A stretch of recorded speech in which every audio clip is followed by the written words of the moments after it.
Lucky ने वाकई बहुत सालों के बाद ऐसा खाना खाया था। खाना खाकर लग तो बहुत अच्छा रहा था, लेकिन मन ही मन उसे ये बात खटक रही थी कि उसने ये खाना अकेले ही खा लिया था। वो चाहता था कि इस लजीज खाने का जायका उसके दोस्तों की जुबान पर भी खुलना चाहिए। इसलिए उसने रुस्तम से खाना बंधवाने की बात कही थी, लेकिन रुस्तम इस दुविधा में पड़ गया था कि उसके मालिक की डिमांड को कैसे पूरा करे। फिर भी रुस्तम ने कहा, हाँ सर, आप चिंता मत करिए, हम अभी पैक करवा देते हैं। जैसे ही रुस्तम ने ये बात कही, वो होटल के मैनेजर को बुलाने के लिए कमरे से बाहर चला गया। उसने मैनेजर को फोन मिलाया और उससे जल्दी से जल्दी सारा सामान इकट्ठा करने के लिए कहा। मैनेजर ने तुरंत सारा सामान मंगवाया और रसोई में अपने खानसामों से बाकी का काम छुड़वाकर उन्हें इस काम में लगा दिया। लगभग आधे घंटे के अंदर ही सारा खाना बनकर तैयार हो गया था और मैनेजर वो सारा खाना लेकर रूम नंबर 888 में आ गया था। वहाँ के हर अटेंडेंट के हाथ में एक नीला और सफेद रंग का डब्बा था। मैनेजर ने कमरे के अंदर आते ही कहा, रुस्तम सर, खाना तैयार है। रुस्तम ने उसे इशारा किया और अटेंडेंट ने सारा खाना मेज पर लगा दिया। रुस्तम ने एक एक डब्बे का ढक्कन खुलवाया और उसे देखा और उसकी खुशबू भी ली। फिर उसने खाना लकी को दिखाया और बोला, सर आप देख लीजिए, सब कुछ ठीक है ना? अगर आपको और किसी चीज की जरूरत हो तो मुझे बताइए, हम अभी रेडी करवा देते हैं। लकी ने अपनी आंखों से उन डब्बों को देखा। उसमें ढेर सारा खाना था। उसके तो सिर्फ 3 ही दोस्त थे, लेकिन खाना को देखकर ऐसा लग रहा था कि इसमें आराम से 15 लोग निपट सकते थे। लकी ने रुस्तम की ओर देखा और बोला, ये तो बहुत सारा है रुस्तम जी, मेरे तो सिर्फ 3 ही दोस्त हैं, मुझे सिर्फ एक ही बॉक्स दे दीजिए, काफी है। अगर मैं इतना सब अपने साथ ले जाऊंगा तो वेस्ट हो जाएगा। अगर आप चाहें और ये रिटर्न हो सके तो रिटर्न कर दीजिए, और अगर रिटर्न ना हो तो इसे बाकी लोगों में ही बंटवा दीजिए। लकी ने मुस्कुराते हुए अपने लिए एक डब्बे का ढक्कन लगा लिया था। मैनेजर ने डिब्बे के साथ एक बॉटल वाइन भी रखवा दी थी। जैसे ही लकी उस डब्बे को उठाकर निकलने लगा तो रुस्तम उसके हाथ से डब्बा लेने के लिए आगे आया और बोला, अरे अरे सर, आप इसे क्यों उठा रहे हैं? लाइए मैं इसे उठाकर रखवा देता हूँ। लकी ने काफी कोशिश की कि वो डब्बा अपने ही हाथ में रखे, लेकिन रुस्तम डांगी माना ही नहीं और उसने आखिरकार लकी के हाथ से वो डब्बा ले लिया और उसके पीछे पीछे चलने लगा। उसके समूह के बाकी लोग भी लकी के साथ उसके पीछे ही चल रहे थे। ठीक है रुस्तम जी, लंच के लिए थैंक यू, आप लोगों से मिलकर बहुत अच्छा लगा। अब प्लीज आप लोग तकलीफ मत लीजिए, मैं यहाँ से अपने लिए टैक्सी ले लूंगा। लकी ने सभी लोगों को देखा और रुस्तम से कहा। जैसे ही लकी का ये कहना हुआ कि इतने में रागनी भीड़ से निकलकर बाहर आई और उसने लकी से कहा, सर आप टैक्सी मत लीजिए, मेरी कार यहीं खड़ी है, मैं आपको छोड़ दूंगी। रागनी की आंखों में चमक थी, वो लकी के ऊपर से नजर ही नहीं हटा पा रही थी। लकी देख पा रहा था कि खाना खाते हुए भी रागनी बार बार लकी की ओर देखी जा रही थी। अब जैसे ही रागनी ने लकी को अपने साथ चलने का ऑफर दिया तो वो सोच में पड़ गया। उसका मन तो कर रहा था कि वो हाँ कर दे और ये भी कर रहा था कि ना कर दे। ना वो इसलिए करना चाह रहा था क्योंकि वो नहीं चाहता था कि कॉलेज में लोग उसे घूर कर देखें। लकी के कॉलेज में किसी के कार से आने की और वो भी किसी लड़की के साथ, इस चीज की कल्पना कोई नहीं कर सकता था। लेकिन उसका हाँ करने के पीछे का सिर्फ एक ही कारण था, रागनी। वो रागनी की धूप से मिचमिचाती हुई आंखों को चाह कर भी मना नहीं कर सकता था और इसलिए उसने कहा, ठीक है, ऐसा भी कर सकते हैं। जैसे ही लकी ने रागनी के साथ जाने के लिए हाँ की, रुस्तम और बाकी लोगों की जान में जान आ गई। रागनी का ऑफर एक्सेप्ट करते ही वो समझ गए थे कि लकी उनकी मेहमान नवाजी से खुश था। रागनी उसे अपने साथ अपनी कार की ओर ले गई और बाकी लोगों ने उसे विदा कर दिया। जैसे ही रागनी ने देखा कि बाकी लोग निकल गए हैं, वो लकी की ओर घूमी और बोली, सर आपने मेरे साथ आने के लिए हाँ कर दिया, इसके लिए बहुत बहुत थैंक यू सर। लकी ने उसकी ओर देखा और मुस्कुरा दिया। इसके बाद रागनी के दिमाग में ना जाने क्या शक आया। उसने फिर से लकी की ओर देखा और बोली, सर आपको मालूम है ना कि लिफ्ट में जिस लड़की के साथ आपकी लड़ाई हुई थी वो लड़की मैं ही थी। I am really sorry sir, मुझे नहीं मालूम था कि मैंने आपके ऊपर डाउट किया, आपको इतना कुछ कह दिया, इसके लिए आप मुझे माफ कर दीजिए सर, प्लीज। रागनी ने कहा और लकी का हाथ पकड़ लिया। जैसे ही रागनी ने लकी के हाथ को अपने हाथ में थामा, उसके तन बदन में मानो आग सी लग गई। उसे उम्मीद नहीं थी कि रागनी इतनी जल्दी इसके बारे में बात करना शुरू कर देगी। लकी सकपकाया और उसने कहा, अरे ये सब तुम क्या कर रही हो रागनी, इसकी कोई जरूरत नहीं है, गलती मेरी भी तो थी। मुझे तुम्हें इस तरह से लिफ्ट में देखकर तुम्हें परेशान नहीं करना चाहिए था, इसलिए माफी तो मुझे तुमसे मांगनी चाहिए। और अब की बार लकी ने रागनी का हाथ पकड़ लिया। रागनी ने भी नहीं सोचा था कि इतना बड़ा आदमी आगे से चलकर उससे माफी मांगेगा। वो उसकी सादगी की दीवानी हो गई थी। लिफ्ट में उसने लकी के प्रति अपने दिमाग में जो छवि बना ली थी, लकी उससे बिल्कुल अलग निकला था। जैसे ही लकी ने उसके हाथ को अपने हाथ में लिया, रागनी ने फिर से अपना हाथ छुड़वाया और अपने ही हाथ से फिर से लकी का हाथ पकड़ते हुए बोली, अरे नहीं सर, आप माफी क्यों मांग रहे हैं? मुझे तो बस इस बात की खुशी हो रही है कि इतने बड़े आदमी ने मुझे देखा। मुझे उम्मीद है सर कि आप मेरे रूड बिहेवियर की वजह से नाराज नहीं होंगे। अगर मैंने अपने मुंह से कुछ भी उल्टा सीधा कह दिया हो तो मुझे माफ कर दीजिएगा सर, प्लीज। रागनी ने कहा और उसके आगे हाथ जोड़ने लगी। जब लकी को लगा कि यह माफी मांगने और माफ करने का सिलसिला इतनी जल्दी खत्म नहीं होने वाला था तो उसने बात को वहीं खत्म करते हुए कहा, अच्छा चलो ठीक है, जो हुआ उसे भूल जाओ और गाड़ी स्टार्ट करो। रागनी ने देखा कि लकी के चेहरे पर वही सादगी भरी मुस्कान थी जिसे देखने के लिए वो बार बार लकी की ओर देखती। उसके पतले पतले होठ किसी फूल की पत्तियों की तरह लग रहे थे और जैसे ही वो खिलते थे तो लगता था कि पूरे मौसम में खुशबू फैल गई हो। ओके सर, ठीक है, रागनी ने शर्माते हुए कहा और कार अनलॉक कर दी। लकी और रागनी गाड़ी में बैठे और देखते ही देखते उनकी गाड़ी ने लकी के कॉलेज जाने वाली सड़क को पकड़ लिया था। लकी ने अपनी जेब से फोन निकाला और अमित को फोन करके पूछा, कहाँ हो तुम लोग? हम लोग अभी यही हॉस्पिटल में ही हैं, कोयल के साथ, अमित ने कहा। लकी ने जैसे ही सुना कि उसके दोस्त अभी भी हॉस्पिटल में ही थे तो वो दुविधा में पड़ गया। अब उसे समझ नहीं आ रहा था कि वो खाना लेकर हॉस्टल जाए या फिर हॉस्टल आकर उनके आने का इंतजार करे। उसने देखा कि खाना भी गर्म था और अगर वो हॉस्टल जाता और उनका इंतजार करता तो खाना ठंडा हो जाता और उसका स्वाद भी खराब हो जाता। लेकिन अगर वो गर्मा गर्म खाना लेकर हॉस्पिटल चला जाता तो उधर कोयल गर्म हो जाती। इसी उलझन में लकी सड़क को देखे जा रहा था कि तभी रागनी ने उसे देखा और पूछा, सर आपके कॉलेज ही चलना है ना? रागनी के चेहरे पर एक मुस्कान थी। लकी के मन में एक बार के लिए ये ख्याल आया कि हॉस्टल का कमरा खाली है और अभी अमित और बाकी लोगों के आने में कुछ वक्त है। ऐसे में वो चाहता तो रागनी को अपने साथ उस कमरे में ले जा सकता था। उसकी दिल की धड़कन में थोड़ा इजाफा हो गया था, लेकिन इससे पहले कि वो उसे लेकर हॉस्टल जाता उसने अपने आप को शांत करते हुए कहा, नहीं हम लोग हॉस्पिटल चलते हैं, वहां पर मेरी एक फ्रेंड एडमिट है। लकी ने कहा, ठीक है सर, फिर मैं उधर ही गाड़ी मोड़ लेती हूँ। रागनी ने कहा और गाड़ी को सिटी हॉस्पिटल की तरफ मोड़ लिया। लकी को थोड़ी देर बाद महसूस हुआ कि रागनी की पूरी गाड़ी में उसके परफ्यूम की महक घुल गई थी। इतनी मोहक खुशबू थी वो कि लकी उसे जितना समेटता जा रहा था वो उतनी ही कम पड़ती जा रही थी।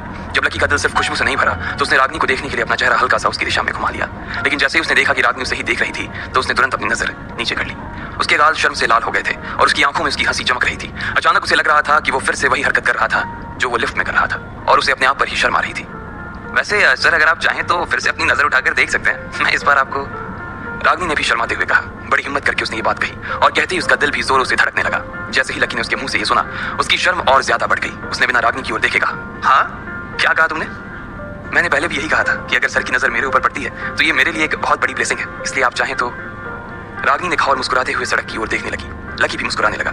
उसके पास कहने के लिए कुछ नहीं था। उसके दिल की धड़कन उसकी जुबान से ज्यादा बोल रही थी। लकी ने फिर भी रागनी को झलक भर ही देखा था और उसका मन किया कि वो अपनी आंखों को हमेशा हमेशा के लिए रागनी के ही नाम कर दे। उसके गाल, उसके कान और उसकी उंगलियां, उन सब में कोई जादू सा था। लकी ने अपनी जिंदगी में इतनी खूबसूरत लड़की को इतने पास से कभी नहीं देखा था। देखते ही देखते कब सिटी हॉस्पिटल आ गया पता ही नहीं चला। रागनी ने देखा कि लकी उसे अभी भी देख रहा था तो उसने गाड़ी का हॉर्न बजा दिया। जैसे ही लकी का ध्यान टूटा रागनी ने सामने की ओर इशारा किया। लकी ने देखा कि उनकी गाड़ी हॉस्पिटल के सामने आकर खड़ी हो गई थी। ओह, तो हम पहुंच भी गए, थैंक यू, अब मैं यहाँ से टैक्सी ले लूंगा, लकी ने कहा। उसे इतनी जल्दी सफर खत्म होने का बहुत मलाल हो रहा था। फिर वो गाड़ी से नीचे उतरा और उसके पीछे पीछे रागनी भी नीचे उतर गई। इससे पहले कि लकी अपना हाथ खाने का डब्बा लेने के लिए आगे बढ़ा था, रागनी ने अपने हाथ से वो डब्बा निकाला और लकी की ओर बढ़ा दिया। Thank you so much, lucky ने मुस्कुराते हुए कहा और फिर से एक बार रागनी को निहार लिया। रागनी भी शर्माई और गाड़ी की ओर जाते हुए बोली, फिर मिलेंगे सर, आपसे मिलकर बहुत अच्छा लगा। लकी ने उसकी ओर हाथ हिलाया और रागनी भी लकी की ओर हाथ हिलाते हुए वहां से निकल गई। रागनी की गाड़ी को विदा करने के बाद लकी हॉस्पिटल के अंदर दाखिल हो गया था। उसने रिसेप्शन पर कोयल के वार्ड के बारे में पूछा और सीधा पहली मंजिल पर चला गया। दाएं मुड़ते ही सबसे पहला कमरा कोयल का ही था। उसका दरवाजा लगा हुआ था। जैसे ही लकी ने दरवाजा खोला उसके चरमराने की आवाज आई। लकी ने देखा कि उसे एक छोटे से कमरे में रुकवाया हुआ था। कोयल को देखने से ही लग रहा था कि उसे ज्यादा चोट नहीं आई थी, बस उसके पैर में थोड़ी लगी थी। कोयल के आसपास उसके सभी दोस्त खड़े थे। ऐसा लग रहा था कि सबने कोयल के पलंग को घेर लिया था। लकी ने देखा कि अमित, प्रीतम और गर्वित के अलावा वहां खड़े सभी लोगों ने काफी चकाचक कपड़े पहने हुए थे। उनकी महक से कमरे में रखी दवाइयों की महक कम हो गई थी। लकी ने देखा कि कोयल के पलंग के पास ढेर सारे तोहफे भी रखे हुए थे। उनमें से कुछ फूलों के गुलदस्ते थे तो कुछ गेट वेल सून के कार्ड थे और कुछ ड्राई फ्रूट्स के छोटे छोटे डब्बे थे। देखने में वो सब काफी रंग बिरंगे और सुंदर लग रहे थे। सब लोग कोयल के आसपास खड़े होकर बातें कर रहे थे और हंसी मजाक कर रहे थे। लेकिन जैसे ही कमरे का दरवाजा खुलने की आवाज आई तो सभी लोग पीछे मुड़े। उन्होंने देखा कि वहां लकी खड़ा था और उसके हाथ में खाने का एक डिब्बा था। लकी ने इतनी सारी नजरों को अपनी ओर आता देखा तो घबरा गया। उसे उम्मीद नहीं थी कि इतने छोटे से कमरे में उसकी मुलाकात इतने सारे लोगों से हो जाएगी। वैसे लकी खुद भी यहाँ पर कोयल से मिलने के लिए नहीं आया था, बल्कि वो तो सिर्फ अमित और उसके दोस्त को ये खाना देने के लिए आया था। लेकिन अब बाकी सब लोग उसकी ओर देख रहे थे और कोयल भी उसकी ओर देख रही थी। तो लकी को जबरदस्ती मुस्कुराना पड़ा और उसने कोयल से पूछा, कोयल तुम ठीक हो? कोयल ने उसकी बात का जवाब नहीं दिया। वो उससे आज फिर से नाराज थी। लकी को तो मालूम ही था कि उसे उसकी ऐसी ही शक्ल देखने को मिलने वाली थी, इसलिए उसने उस पर ज्यादा ध्यान नहीं दिया। उधर कोयल ने तो उसकी बातों पर ज्यादा ध्यान नहीं दिया था, लेकिन दिशा लगातार उसके हाथ की ओर देखे जा रही थी। लकी के हाथ में नीला डब्बा देखकर दिशा ने पूछा, ये तुम्हारे हाथ में क्या है? ये तो मैं खाना लेकर आया था, लकी ने कहा। अच्छा, तो तुम हॉस्पिटल के अंदर बाहर से बना खाना लेकर आए हो? तुम्हें मालूम है ना मरीजों को बाहर का खाना नहीं खिलाते हैं, दिशा ने कहा और लकी की ओर ऐसे देखने लगी जैसे उसने कोई बड़ा गुनाह कर दिया हो। लकी फंस गया था। उसने कहा नहीं था कि वो ये खाना कोयल के लिए नहीं बल्कि अमित और उसके बाकी के दोस्तों के लिए लेकर आया था। अब वो क्या जवाब देता उसे समझ नहीं आ रहा था। उसने पसीना पूछने के लिए जेब में हाथ डाला, लेकिन उसे पता चला कि रुमाल उसकी जेब में नहीं था। उधर लकी की नाक में अस्पताल की खुशबू घुस गई थी। वहीं इधर रागनी की गाड़ी में से लकी की खुशबू जाने का नाम ही नहीं ले रही थी। रागनी को गाड़ी चलाते हुए ये महसूस हो रहा था कि लकी के उतर जाने के बाद भी उसकी महक गाड़ी में बनी हुई थी। पहले तो उसे लगा कि शायद ये उसका वहम है, लेकिन जब 2-3 बार उसने सूंघ कर देखा तो उसे पता चला कि वो सच में लकी की महक थी। जब रागनी ने गाड़ी को सिग्नल पर रोका और अपने बगल वाली सीट पर देखा तो पाया कि लकी का रुमाल वहीं गिर गया था। ये वही रुमाल था जिससे उसने रागनी की शर्ट पर लगा खून साफ किया था। ओहो सर, तो इसे यहीं भूल गए। अब रागनी ने सोचा कि वो अभी हॉस्पिटल से ज्यादा दूर नहीं आई थी, इसलिए उसे फिर से गाड़ी घुमाकर लकी को ये रुमाल देने के लिए जाना चाहिए था। अब आगे क्या होने वाला था? लकी कैसे अपने आप को कोयल के गुस्से से बचाता और क्या रागनी उसे रुमाल देने के लिए हॉस्पिटल आ जाती? जब अमित ने देखा कि लकी के माथे से पसीना गिरने को था तो वो समझ गया कि लकी घबरा गया था और उसके पास इन लोगों को देने के लिए कोई जवाब नहीं था। इससे पहले कि वो आगे कुछ कह पाता अमित बीच में ही कूदा और बोला, अरे देखो, लकी तो अपना असली हीरो है। भाई को बताया कि सब लोगों को भूख लगी होगी। सब लोग इधर सुबह से कोयल का ध्यान रखने में लगे हुए होंगे, इसलिए वो ना सिर्फ कोयल के लिए बल्कि हम सब के लिए खाना पैक करवा के लाया है। क्या बात है मेरी जान जियो, अमित ने कहा और उसके कंधे को जोर से थपथपाते हुए उसे गले लगा लिया। वैसे तो लकी कोयल से मिलने के लिए नहीं आया था, लेकिन अगर इस सिचुएशन में वो मना कर देता तो आज ये सब दोस्त मिलकर उसकी हालत खस्ता कर देते। वो उसकी इतनी फजीहत करते, इतनी बेइज्जती करते कि लकी यहीं खड़े खड़े अपनी जान दे देता। अब भले ही वो ये खाना कोयल के लिए नहीं बल्कि अपने दोस्तों के लिए लाया था, लेकिन जान बचाने के लिए उसे अमित की बात में हाँ भरनी पड़ी थी कि वो ये खाना किसी और के लिए नहीं बल्कि कोयल के लिए लाया था। वैसे भी आदमी हॉस्पिटल में खाने से अच्छी चीजें मरीज के लिए और क्या ही ला सकता था। वाह, लेकिन मैं तो ये पहली बार सुन रही हूँ कि कोई आदमी मरीज से मिलने के लिए आया और उसके लिए बाहर का खाना लाया। मानसी ने कहा और हंसने लगी। उसके बाकी सभी दोस्त भी उसकी इस हंसी में शामिल हो गए। अच्छा, लेकिन मैंने तो ऐसा कभी नहीं सुना कि लोग मरीज से मिलने आते हैं और वो अपने साथ खाना नहीं लाते हो। एक माँ जब अपने बच्चे से मिलने के लिए हॉस्पिटल में आती है तो वो तो खाना लेकर ही आती है, और कोयल का कौन सा पेट खराब हुआ है जो बाहर का खाना नहीं खा सकती है। तुम लोग सब अभी यूनिवर्सिटी में ही पढ़ रहे हो, इसलिए तुमने अभी असली दुनिया नहीं देखी है। गर्वित ने लकी के बचाव में और भी बड़ी बात करते हुए कहा। उसकी बात सुनते ही कोयल के सब दोस्त आपस में बात करने लगे। अरे पर जब तुम इस डब्बे को लेकर अंदर आ रहे थे तो तुम्हें किसी ने देखा तो नहीं ना? उन सब की बातों के बीच कोयल ने अपनी पतली सी आवाज में कहा। उसे इस बात पर काफी शर्म आ रही थी कि उसके कॉलेज का लड़का, और वो भी लकी जैसा, उसके लिए खाना लेकर आ रहा था। अब किसी ने देखा हो या ना देखा हो, मुझे इससे क्या, लकी ने अपने आप से कहा। वो मन ही मन बहुत परेशान हो रहा था। उसे भी हॉस्पिटल के नियमों की जानकारी थी, लेकिन अब वो ये सब कहकर फंस गया था कि वो ये खाना कोयल के लिए लेकर आया था। वो ना हाँ कह पा रहा था और ना ही ना कह पा रहा था। अरे चलो कोई बात नहीं, पर ये लाया क्या है पहले वो तो देख लो, दिशा ने कहा, और उसके डब्बे को खोलने के लिए लकी की दिशा में आगे बढ़ने लगी। इससे पहले कि वो डब्बा खोलती, उसके पीछे से और एक दोस्त की आवाज आई और उसने कहा, अरे क्या खोल कर देख रही हो? वैसे भी ये कौन सा पनीर कोरमा लेकर आया होगा? तुम तो सब जानते ही हो कि इसका स्टेटस क्या है। ऐसे में इससे किसी भी तरह की उम्मीद रखने का कोई फायदा नहीं है। अरे ये वही लड़का है क्या जो पहले एक ढाबा पर डिलीवरी का काम करता था? मैं जब भी उस होटल से कुछ ऑर्डर करता था ना, तो शायद यही आदमी देने के लिए आता था। उस ढाबे पर ज्यादातर फ्राइड राइस या नूडल्स ही बनते थे, तो ये वहां से वही लाया होगा। एक लड़के ने और कहा। वहां पर इतनी भीड़ हो रही थी कि लकी देख नहीं पा रहा था कि उसके बारे में कौन बोल रहा था। अच्छा, तो इस डब्बे के अंदर वो 50 रुपए वाले फ्राइड राइस हैं, इसे और कुछ नहीं मिला लाने के लिए? एक और लड़की ने अपनी भौहें नफरत के साथ चढ़ाते हुए कहा। हाँ तो और क्या होगा, ज्यादा से ज्यादा ये एक फ्राइड राइस ले आया होगा, पर वो भी 100 रुपए से ज्यादा के थोड़ी ना आते हैं। अब यहाँ कोयल को अच्छे खाने की जरूरत है, और ये उसके लिए सड़क की किसी दुकान से घटिया से फ्राइड राइस लेकर आया है, एक लड़के ने कहा। अब अगर नर्स आकर देखेगी और उसे पता चलेगा कि कोयल ग्रुप की मालिक कोयल और उसके दोस्त ऐसी सड़क छाप फ्राइड राइस खा रहे हैं, तो वो हमारे बारे में क्या सोचेगी? वो तो उस बात का सबके सामने जाकर ढिंडोरा पीट देगी, और फिर पूरा हॉस्पिटल हमारे ऊपर हंसेगा। बोलेंगे कि आखिर फ्राइड राइस ही खाना था तो पेशेंट को किसी ढाबे पर ही एडमिट करवा देते। जैसे ही उस चश्मे वाली लड़की ने यह कहा, सब लोगों की हंसी निकल गई। वो लोग लकी को देखकर पेट पकड़ पकड़ कर हंस रहे थे, लेकिन लकी का मन कर रहा था कि वो अपने चेहरे अपने घुटनों में छिपा ले। उन लोगों की आंखों में लकी जरा सी भी शर्म नहीं देख पा रहा था। वो उन सब के सामने खड़ा था, और फिर भी वो सब उसके बारे में इतना सब कुछ कह रहे थे। खैर, उन लोगों को लकी के बारे में इतना कुछ कहने से पहले डर नहीं लग रहा था। वो लोग जानते थे कि कोयल लकी को कैसे ट्रीट करती थी, इसलिए उन लोगों को भी लकी को वैसे ही ट्रीट करने का लाइसेंस मिल गया था। लकी को समझ नहीं आ रहा था कि वो इन लोगों की बात का क्या जवाब दे। उसका मन तो यही कर रहा था कि वो जो खाना अपने साथ लेकर चल रहा था वो दिल्ली के सबसे बड़े होटल से लेकर आया था, और वो भी खास उसके लिए बनवाया गया था। लेकिन वो इन सब लोगों के सामने खुद को साबित नहीं करना चाहता था। वो दिल से अपने दोस्तों के लिए खाना लाया था, और वो बस यही चाहता था कि ठंडा होने से पहले उसके दोस्त इसे खा लें।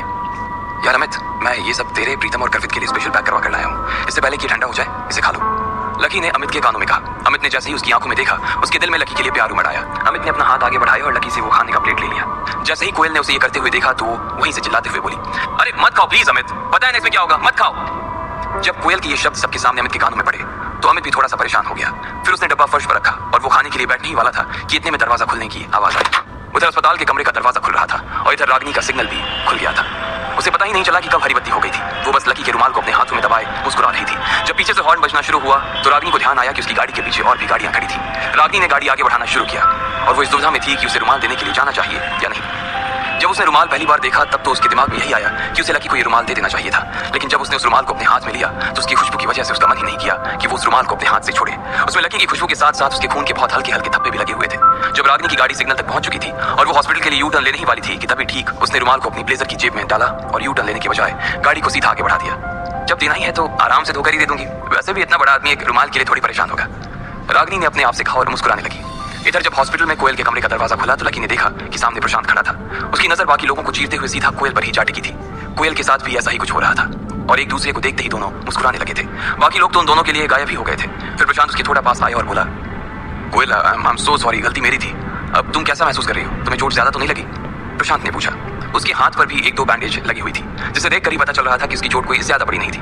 अरे नहीं, ऐसी कोई बात नहीं है, बस थोड़ी सी चोट है और हल्का सा फ्रैक्चर हुआ है, इससे ज्यादा और कुछ नहीं है। डॉक्टर कह रहे थे 2 दिन ऑब्जर्वेशन में रखने के बाद वो मुझे छुट्टी दे देंगे। तुम बताओ, तुम कैसे हो? कोयल ने चमकती हुई आंखों से प्रशांत को देखा। लकी देख पा रहा था कि प्रशांत से बात करने के दौरान ना जाने क्यों कोयल की गर्दन हल्की सी टेढ़ी हो जाती थी, और प्रशांत भी उसे ऐसे ही देखता था जैसे पहले कभी देखा ही ना हो। इससे पहले कि प्रशांत उसकी बात का कोई जवाब देता, कोयल ने उसे कहा, वैसे देखा जाए तो असल में गलती मेरी है। अगर मैंने तुम्हारे पीछे बैठकर तुम्हें उस तरह से परेशान नहीं किया होता तो। इससे पहले कि कोयल उसके आगे कुछ कह पाती, उसके गाल शर्म से लाल हो गए थे और उसने अपनी आंखें नीचे कर ली थी। इन दोनों की बातें सुनकर अमित और उसके बाकी के दोस्तों का मन कर रहा था कि अपना सिर पकड़ ले। चोट खाने के बाद भी इन दोनों का प्रेम खत्म नहीं हो रहा था। भले ही प्रशांत ने कोयल को भरी बरसात में दिल्ली की सड़क पर पटक दिया था और उसकी टांग में फ्रैक्चर ला दिया, तो भी उसे ऐसे देख रही थी जैसे वो भगवान हो। और दूसरी तरफ लकी जो इस गधे के लिए अपनी सीट छोड़कर गया और जो उसके लिए खाना तक लेकर आया, ये लड़की उससे सीधे मुंह तक बात भी नहीं करना चाह रही थी। अमित ने एक गहरी सांस ली और कोयल के आगे हाथ जोड़ लिए। इससे पहले कि ये दोनों प्रेम कबूतर आगे कुछ कह पाते, अचानक पीछे से एक औरत की आवाज आई, अरे कोयल बेटी क्या हो गया? कहाँ गिर गई? कैसे गिर गई? कितनी लग गई? कहाँ लग गई? किस गधे ने मेरी बच्ची को बारिश में गिरा दिया? जैसे ही कोयल ने उस आवाज को सुना, वो समझ गई थी कि उसके पीछे का इंसान कौन था। वो औरत कोयल के दोस्तों के बीच से होती हुई सीधी उसके पास आई और उसकी ओर चिंतित नजरों से देखने लगी। जब लोगों ने उसकी आवाज सुनी और फिर उसके कपड़े देखे तो सबकी आंखें फटी की फटी रह गई थी। उसकी आवाज सुनकर तो ऐसा लग रहा था कि कोई 50-55 साल की बूढ़ी औरत कमरे में घुस आई थी, जिसने या तो साड़ी या तो सूट पहना था। लेकिन जब वो कोयल के पास आई तो उसने कोयल के हाथ को अपने हाथों में पकड़ा तो लोगों ने देखा कि वो तो काफी जवान थी। वो देखने में कोयल से 4 से 5 साल ही बड़ी लग रही थी और उसने एक बढ़िया सले रंग का शर्ट और ट्राउजर पहन रखा था। उसने अपने कंधे पर काले रंग का बैग टांगा हुआ था और उसके सिर पर उसका महंगा सा दिखने वाला चश्मा टिका हुआ था। प्रशांत ने उसके मुंह से अपने लिए जब कथा सुना तो वो उसे घूर कर देखने लगा। अरे अरे आंटी, आपको कैसे खबर लगी? कोयल ने भी झेंकते हुए पूछा। वो औरत देखने में भले ही कोयल की बड़ी बहन जैसी लग रही थी, लेकिन असल में वो उसकी आंटी थी। उसका नाम कश्मीरा था और वो लगती भी ऐसी ही थी जैसे कश्मीर के बागों से आई हो। मुझे तो भैया का फोन आया था और जैसे ही मैंने सुना तो मैं भागकर हॉस्पिटल आ गई। मुझसे तो घर पर आ ही नहीं जा रहा था, इसलिए मैं तो फटाफट 1 घंटे में रेडी हुई और हॉस्पिटल के लिए आ गई तुम्हारे पास। कश्मीरा ने कहा। उसके आते ही बाकी लोगों ने राहत की सांस ली। अब वो कथा बीच में नहीं बोलने वाला था। अरे अरे आंटी, ऐसी चिंता करने की कोई बात नहीं है। डॉक्टर ने बोला है कि ज्यादा कोई प्रॉब्लम नहीं है और इसलिए जल्दी छुट्टी हो जाएगी। आप बेकार नहीं परेशान हो रही हो। कोयल ने उसका हाथ पकड़ते हुए कहा। लकी देख पा रहा था कि उन दोनों के बीच में अच्छी बनती थी। कश्मीरा ने जैसे ही कोयल के मुंह से उसके हाल सुने तो वो भी थोड़ा शांत हो गई थी। फिर उसने इधर उधर नजर घुमाई और वहां खड़े हुए लोगों को देखने लगी। कश्मीरा ने देखा कि कुछ लोग तो कोयल के दोस्त लग रहे थे, लेकिन कुछ लोग नहीं लग रहे थे। लकी को तो वो वार्ड बॉय ही समझ रही थी। फिर उसकी नजर प्रशांत के ऊपर गई। उसने देखा कि उस लंबे से लड़के के हाथ पर बैंडेज लगी हुई थी और वो उसे देखते ही बोली, तो आप ही है वो महान आत्मा जो कोयल को भरी बारिश में बाइक पर सैर करवाने के लिए ले गया था। इतने लंबे चौड़े हट्टे कट्टे हो गए हैं, फिर भी इतनी अकल नहीं आई कि तेज बारिश में बाइक नहीं चलानी चाहिए। दिल्ली की सड़कें इतनी चिकनी है, बाइक तो फिसलनी थी ना। अब इसको ज्यादा कुछ हो जाता तो इसके लिए लड़का कहां से ढूंढते? ज्यादा हीरोगिरी चढ़ी है ना तो उसे उतार लो।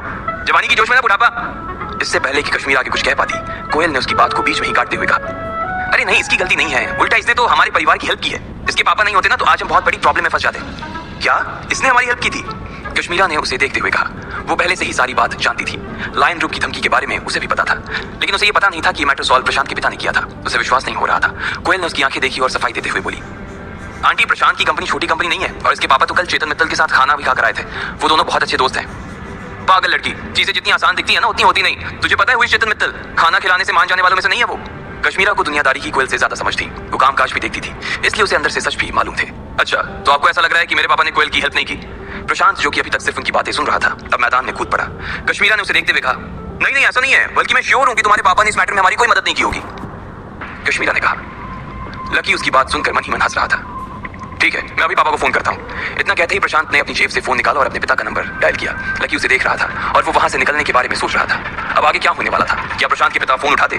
क्या कोयल को लकी की असलियत का पता चल जाता? अगर चल जाता तो लकी फिर आगे क्या करता? जैसे ही प्रशांत ने कश्मीरा के मुंह से अपने लिए ऐसी बात सुनी, उसे रहा नहीं गया। उसने अपना फोन निकाला और सबके सामने अपने आप को सच्चा साबित करने के लिए अपने पिता को फोन मिला दिया। घंटी बज रही थी और सभी लोग उसके पिता के फोन उठाने का इंतजार कर रहे थे। सब लोग जानना चाह रहे थे कि आखिर कौन सही बोल रहा था, कश्मीरा या प्रशांत। लगभग 4 घंटियों के बाद ही प्रशांत के पिता ने फोन उठा लिया था। हेलो पापा, प्रशांत ने जोर से बोला और बाकी लोगों ने भी उसकी बात सुनने के लिए अपने अपने कानों को फोन के थोड़ा और पास सरका लिया। हाँ बेटा बोलो, उधर से उसके पिता ने कहा। पापा, मैं आपसे ये पूछना चाह रहा था कि जब मैंने आपको कल फोन किया और फोन पर ये कहा कि हमें कोयल की हेल्प करनी है, तो आपने मुझसे कहा था कि इस मामले में आपके बचपन के दोस्त हैं चेतन मित्तल, आपकी मदद कर सकते हैं वो, बराबर यही बात थी? प्रशांत ने कहा और बिना अपने पिता के जवाब का इंतजार किए वो आगे बोला, तो आप कल उनसे मिलने के लिए गए थे या नहीं गए थे? प्रशांत के पिता जो इस वक्त अपने ऑफिस में बैठे थे, जैसे ही उन्होंने ये सवाल सुना तो उनके दिल की धड़कन बढ़ गई। वो प्रशांत को कैसे बताते कि वो गए तो थे, लेकिन उनके दोस्त ने उनकी तरफ देखा भी नहीं था। लेकिन वो जानते थे कि प्रशांत भी जिद्दी था। अगर वो उसे अभी जवाब नहीं देते तो वो अपना कॉलेज छोड़कर उनके ऑफिस चला जाता। इसलिए अपनी लापरवाही पर पछताते हुए उन्होंने अपना गला साफ किया और एक गहरी सांस लेते हुए बोले, बेटा, मैं चेतन से मिलने के लिए गया तो था, लेकिन वो मुझे ऑफिस में मिला नहीं। फिर मैं जब उसकी सेक्रेटरी के पास गया तो उसने मुझे बताया कि चेतन तो आज मुझसे मिल नहीं पाएगा क्योंकि वो अपने कुछ इंटरनेशनल क्लाइंट्स के साथ बिजी है। अब क्या है बेटा कि बड़ा आदमी है तो उसकी मीटिंग भी बड़ी होगी, इसलिए वो बीच में तोड़कर मुझसे बात नहीं करने के लिए आ सकता ना। पर ऐसा नहीं था कि मैं वहाँ से उठकर चला आया। मैंने उसका करीब 1 घंटे तक वेट भी किया, लेकिन वो बाहर ही नहीं निकला। उसकी सेक्रेटरी ने बताया कि मीटिंग इतनी जरूरी थी कि लंच भी उनके ऑफिस में ही सर्व हुआ था। अब प्रशांत के पिता को तो मालूम ही था कि प्रशांत इस वक्त कहाँ था। इस बात से बेखबर प्रशांत के पिता ने अपनी नाकामी छुपाने के लिए चेतन मित्तल को एक मीटिंग में व्यस्त करा दिया था। इतना तो वो भी जानते थे कि प्रशांत चेतन मित्तल के दफ्तर में क्रॉस चेक करने के लिए नहीं जाने वाला था। इधर जैसे ही प्रशांत ने अपने पिता के मुंह से ये बात सुनी, उसके चेहरे की हवाइयां उड़ गई। अचानक उसे ऐसा महसूस हुआ कि उसके दिल की धड़कन बढ़ गई थी और खून उसके शरीर में दोगुनी रफ्तार से दौड़ रहा था। उसके कान गर्म और लाल हो गए थे। जैसे ही उसका सामना सच से हुआ, उसे ऐसा महसूस हुआ जैसे उसका कद घटकर आधा रह गया था। इधर सब लोग और कोयल भी प्रशांत के फोन रखने का इंतजार कर रहे थे। वो सभी इस बात की पुष्टि कर देना चाहते थे कि अगर उन्होंने प्रशांत को ही अपना हीरो माना था तो उन्होंने कुछ गलत नहीं किया था। साथ ही कोयल भी इस बात को कश्मीरा को मनवा देना चाहती थी कि चेतन मित्तल और प्रशांत के पिता की दोस्ती बहुत मजबूत थी। बाइक पर गिरने से पहले प्रशांत ने उसके पापा और चेतन मित्तल की दोस्ती के जो किस्से उसे सुनाए थे, उसके बाद तो कोयल को पूरा विश्वास ही हो गया था कि ये काम उसके पिता ने ही करवाया था। इधर प्रशांत के पिता प्रशांत के जवाब के आने का इंतजार कर रहे थे और इसलिए प्रशांत ने कहा, ठीक है पापा, कोयल ने आपको अपनी ओर से थैंक यू बोला है। प्रशांत ने कहा और तुरंत फोन काट दिया। जैसे ही उसने फोन रखा उसने देखा कि कश्मीरा उसे घूर रही थी। उसके पलकें बार बार खुशी की मारे झपकी जा रही थी। इस वक्त इस कमरे में सिर्फ दो ही लोगों के चेहरे पर सुकून के भाव थे, पहली कश्मीरा और दूसरा लकी। प्रशांत ने कश्मीरा से नजर मिलाई और खिसियाकर हंसते हुए कहा, वो मैंने अपने पापा से बात की है और उन्होंने कहा कि वो कल चेतन मित्तल से पर्सनली मिले थे। उन दोनों ने ही इस प्रॉब्लम को सॉल्व कर दिया है। जैसे ही कोयल ने प्रशांत के मुंह से ये बात सुनी उसकी सांस में सांस आ गई थी। हालांकि प्रशांत की शक्ल देखकर तो ऐसा लग रहा था जैसे वो आधा सच और आधा झूठ बोल रहा था, लेकिन इस वक्त उसके लिए प्रशांत की शक्ल से ज्यादा कश्मीरा की शक्ल का रंग उड़ाना जरूरी था। देख आंटी, मैंने कहा था ना कि बिना प्रशांत की हेल्प की ये केस सॉल्व ही नहीं हो सकता था। आप बेकार में इसको गालियां दे रही थी और इसके ऊपर शक भी कर रही थी, कोयल ने कहा और फिर प्रशांत की ओर देखकर मुस्कुराते हुए बोली, प्रशांत प्लीज तुम मेरी आंटी की बातों का बुरा मत मानना। ये क्या है ना कि मुझसे बहुत प्यार करती हैं, इसलिए कभी कभी ऐसे बिहेव कर देती हैं। अरे अरे कैसी बात कर रही हो, तुम्हारी आंटी मेरी आंटी, तुम्हारी आंटी की बातों का बुरा क्यों मानने लगा मैं? लेकिन आंटी आपको अब तो कोई शक नहीं है ना? प्रशांत ने पूछा। हालांकि कश्मीरा के चेहरे पर से शक की लकीरें अभी भी मिटी तो नहीं थी, लेकिन फिर भी प्रशांत ने उसके पापा से उसके सामने ही बात की थी, इसलिए वो ज्यादा कुछ कह नहीं सकती थी। वैसे भी इस वक्त उसका ध्यान प्रशांत पर था भी नहीं। चलो अब तो मैं जा रही हूँ, तुमसे मिलने के चक्कर में ना तो मैं खाना खा पाई और ना ही नाश्ता किया। अब मुझे तो बहुत भूख लग रही है और इससे पहले कि तुम्हारे पलंग के पास मेरा पलंग लग जाए मैं तो जा रही हूँ, कश्मीरा ने कोयल से कहा और उसके पेट पर हाथ फेरने लगी। अरे aunty I am so sorry, मेरी चक्कर में आप परेशान हो गई। वैसे आंटी मेरे दोस्तों ने भी कुछ नहीं खाया है, तो बेटर है ना कि मैं यहीं पर कुछ ऑर्डर कर देती हूँ। आप जाओगे ऑर्डर करोगे, इतनी देर में तो खाना यहाँ आ जाएगा और सब लोग साथ मिलकर खा भी लेंगे। बताओ आप क्या खाना पसंद करोगे? कोयल ने कहा। हाँ ये ठीक रहेगा, प्रशांत ने बीच में कहा। देखो तुम्हारी बात तो सही है पर मुझे बहुत तेज भूख लग रही है और मैं खाने के इंतजार में ना बैठ नहीं पाऊंगी, कश्मीरा ने कहा और फिर इधर उधर देखने लगी। अचानक उसकी नजर फर्श पर रखे उस नीले डब्बे के ऊपर पड़ी जो लकी अपने साथ लेकर आया था। उसने उस डब्बे की ओर चमकती हुई आंखों से देखा और फिर उसे उठाने के लिए उसके पास चली गई। इससे पहले कि वो उसे हाथ लगाती, पीछे से कोयल ने कहा, आंटी उसे हाथ मत लगाओ, उसमें पता नहीं किसी सड़क छाप होटल के रास्ते से फ्राइड राइस या चाउमीन है। मैं बोल दूंगी अभी सफाई वाला आएगा और उसे कुत्तों को खिला देगा, कोयल ने उस डब्बे को दुत्कारते हुए कहा। अरे इससे क्या मतलब है कि वो फ्राइड राइस है या चाउमीन? खाने की चीज तो खाने की होती है ना, तुम खाने की चीज को ऐसे कैसे फेंक सकती हो? मुझे तो बहुत भूख लग रही है और तुम्हें जो मंगवाना है मंगवा लो, लेकिन अभी तो मैं यही खाऊंगी, कश्मीरा ने कहा और डब्बा खोल दिया। जैसे ही उसने डब्बे को खोला उसमें से बहुत ही लजीज खुशबू आई। यार इसकी खुशबू तो बहुत अच्छी है, आंटी ने कहा।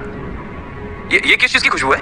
आंटी के डब्बे में क्या है? सभी दोस्त उस डब्बे के खुलते ही बारी बारी उससे सवाल करने लगे। इससे पहले कि उसकी आंटी कोई जवाब दे पाती सबने आकर उस डब्बे को घेर लिया था, लेकिन कश्मीरा ने उस डब्बे को उठाया और उसके अंदर जमे खाने के पैकेट को पलंग के पास रखी टेबल पर जमाने लगी। बाबा ये तो बहुत ही पुरानी लग रही है, कश्मीरा ने उस डब्बे से ही वाइन की बोतल निकालते हुए कहा। उस बोतल के अंदर की रेड वाइन चमक रही थी।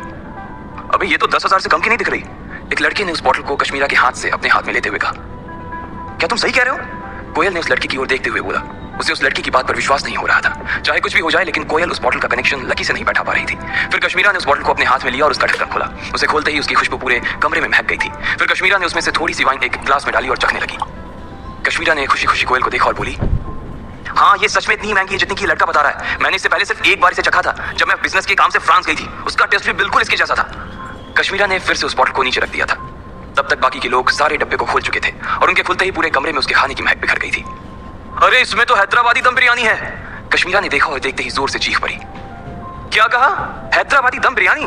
बाकी के लोग हक्के बक्के होकर एक दूसरे की शक्ल देखने लगे। और नहीं तो क्या, ये देखो इसमें पनीर लबाबदार है और इसमें रबड़ी घेवर और इसमें रुमाली रोटी और इसमें चिकन लजीज। ये सब देखकर ना सिर्फ कश्मीरा की बल्कि कोयल और उसके दोस्तों के भी होश उड़ गए थे। जितना भी खाना उस मेज पर रखा हुआ था उसे देखकर तो ऐसा लग रहा था कि उसे बहुत ही चुनिंदा मसालों से बनाया गया था। उसकी खुशबू से ही पता चल रहा था कि उसका स्वाद और उसकी कीमत आम ढाबे के खाने से बहुत ज्यादा थी। इसमें जो भी मसाले पड़े हैं ना वो इंडिया के तो नहीं है, सब के सब बाहर से आए हैं, कश्मीरा ने कहा। कोयल जानती थी कि बिजनेस के काम से उनका इंडिया से बाहर आना जाना लगा रहता था, इसलिए उसने कश्मीरा से कहा, अरे आंटी अब आप ऐसे हमको चिढ़ाओ मत, हमने पहले ऐसा कभी कुछ नहीं खाया है। कोयल को असल में इस बात से चिढ़ नहीं हो रही थी कि उसने पहले कभी ऐसा खाना नहीं खाया था। वो तो बस इस बात को नहीं बचा पा रही थी कि आखिर लकी इतना सब कुछ कहां से और कैसे लेकर आया था। तो तुम्हें क्या लगता है मैं तुम्हारे साथ मजाक कर रही हूँ? अब इससे पहले कि ये सब ठंडा हो जाए हमें तुरंत इसे खाकर खत्म कर देना चाहिए। अगर इसे बाहर की हवा लग गई ना तो इसका स्वाद ही खराब हो जाएगा। ओहो क्या खाना बनाया है भाई साहब, एक लड़के ने कहा। अरे गजब यार, मैं तो खुशबू से ही पागल हो गया, मैंने अपनी जिंदगी में इतना अच्छा खाना नहीं खाया कभी, दूसरे लड़के ने कहा। बाकी लोगों का भी एक निवाला चखने के बाद यही हाल था, सब लोग दबा दबा कर खाए जा रहे थे। अरे कोयल तुम भी कुछ ट्राई करो, रोशनी ने कहा और एक चम्मच उसकी ओर बढ़ा दिया। कोयल ने झिझकते हुए रोशनी के हाथ से चम्मच ली और उससे थोड़ी सी बिरयानी चखी। जैसे ही बिरयानी के मसाले उसके मुंह में खुले कोयल का तो माथा ही चकरा गया। इससे अच्छी बिरयानी तो कभी उसने हैदराबाद में भी नहीं खाई थी। एक तो खाना सच में बहुत ही अच्छा बना था और दूसरा कि सब लोगों ने सुबह से कुछ खाया नहीं था, इसलिए लकी अपने साथ जितना भी खाना लेकर आया था वो सब का सब खत्म हो गया था। चलो कम से कम तुमसे मिलना आना तो सफल हो गया, लेकिन मुझे मालूम नहीं था कि कोई तुम्हारे लिए इतना अच्छा खाना भी लेकर आया था। आखिर कौन है वो जो तुम्हारी इतनी चिंता करता है? कश्मीरा ने कोयल को मजाकिया लहजे में छेड़ते हुए कहा। इससे पहले कि कोयल उसकी इस बात का जवाब दे पाती कश्मीरा ने कहा, खैर जो भी हो मैं तो लेट हो रही हूँ इसलिए मैं निकल रही हूँ, अपना ध्यान रखना, बाय बाय। इतना कहना था कि कश्मीरा दरवाजे से बाहर निकल गई थी। जैसे ही वो सीढ़ियों से उतरने को थी कि अचानक उसे कुछ याद आया और वो फिर से कोयल के कमरे में दाखिल होते हुए बोली, पैसे वाले तो बहुत से होते हैं, लेकिन अपने पैसों से ऐसा खाना खिलाने वाले ना बहुत कम। इसलिए जो भी ये लेकर आया है ना, उसे अपनी ओर से और मेरी ओर से थैंक यू जरूर कह देना। कश्मीरा ने कहा और वो वहां से निकल गई। कोयल को समझ नहीं आ रहा था कि आखिर लकी इतना अच्छा खाना लाया कहां से और कैसे था। कश्मीरा के चले जाने के बाद रोशनी कोयल के पास आई और उसके कानों में बोली, मुझे लगता है कि तुमने लकी को बहुत गलत समझ लिया है, तुम्हें उससे माफी मांगनी चाहिए। रोशनी की बात सुनकर कोयल बिफर गई और बोली, मैं माफी मांगू उससे? कोयल के पास इससे आगे कहने के लिए और कुछ भी नहीं था। वो लकी से नफरत करती थी और वो किसी भी सूरत में उससे माफी नहीं मांगना चाहती थी। इसलिए उसने कहा, मैं उससे क्यों माफी मांगू? मुझे तो पहले इस बात का जवाब दिलवाओ कि इसके जैसा गरीब आदमी इतना अच्छा खाना आखिर ला कहां से सकता है? मुझे तो लग रहा है ना, इसने किसी होटल में काम करना शुरू कर दिया होगा और वहां जो खाना बच जाता होगा उसे यहाँ लेकर आता होगा। रोशनी ने कभी नहीं सोचा था कि इतना सब होने के बाद भी वो कोयल के मुंह से इस तरह की बात सुनेगी। वो सारा खाना बिल्कुल ताजा दिख रहा था, कोई उसे देखकर कह ही नहीं सकता था कि वो किसी का जूठन था। और रोशनी को यह भी समझ नहीं आ रहा था कि आखिर ऐसा कौन सा होटल था जो उसे ऐसे ही में 10,000 की वाइन की बोतल देने वाला था। मगर रोशनी जानती थी कि कोयल कितनी जिद्दी थी, इसलिए उसे आगे समझाने का कोई फायदा नहीं था, चाहे दुनिया इधर की उधर हो जाती। लेकिन कोयल कभी लकी से सीधे मुंह बात नहीं करने वाली थी। ये बात अब रोशनी और बाकी के लोगों को भी समझ आ गई थी। लेकिन अमित, गर्वित और प्रीतम इस खाने के खत्म हो जाने के बाद में लकी को कब से सवालिया नजरों से देख रहे थे। उनके मन में कई सारे सवाल थे जिनका जवाब वो लकी से लेना चाह रहे थे। खाना पूरा हो जाने के बाद कुछ लोगों को छोड़कर बाकी सब लोग कोयल के कमरे से निकलकर अपने अपने घर के लिए रवाना हो गए थे। अमित, प्रीतम, गर्वित भी अपने कमरे की ओर जा रहे थे। लकी उनसे अलग अपने किराए के कमरे पर से अपना सामान लेने के लिए जा रहा था। अरे तू कहाँ जा रहा है? अमित ने पूछा। मैं अपने कमरे पर से सामान लेने जा रहा हूँ, आंटी को बोल दूंगा कि खाली कर रहा हूँ, लकी ने कहा। असल में वो उनसे नजर बचाकर जाना चाह रहा था। अमित और बाकी के लोग भी उसकी ये चाल समझ गए थे, इसलिए वो तीनों उसके पास आए और बोले, पहले तो ये बता कि खाना कहाँ से आया था? इसके बारे में तो लकी ने सोचा ही नहीं था। पूरे रास्ते उसकी नजर तो बस रागनी पर ही टिकी हुई थी। अब वो उसके दोस्तों को क्या जवाब देगा? क्या लकी अपनी पहचान छुपाने में कामयाब हो पाता या फिर आज उसके राज से पर्दा फाश हो जाता? आपको क्या लगता है, क्या होंगे इन सभी सवालों के जवाब? कमेंट बॉक्स में कमेंट करके जरूर बताएं और